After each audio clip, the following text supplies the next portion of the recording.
कल्याण पश्चिम येथील प्रसिद्ध कलाक्षेत्र या दुकानात घागराच्या व्यवहारावरून वाद सुरू झाला।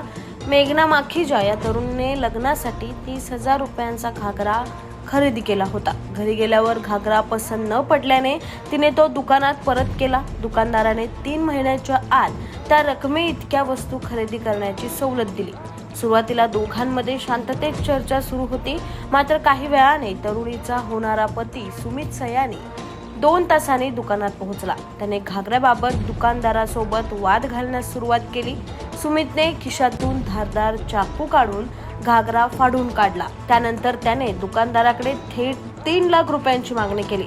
जर पैसे दिले नाहीत तर दुकानाची बदनामी सोशल मीडियावर करेल अशी धमकी त्याने दिली। तसंच तुम्हाला असंच फाडेन, पैसे परत द्या अशी मागणी केली। ही संपूर्ण घटना सीसीटीव्ही कॅमेऱ्यात कैद झाली असून या घटनेनंतर दुकानदाराच्या तक्रारीवरून बाजारपेठ पोलिसांनी गुन्हा दाखल करत तपास सुरू केला आहे।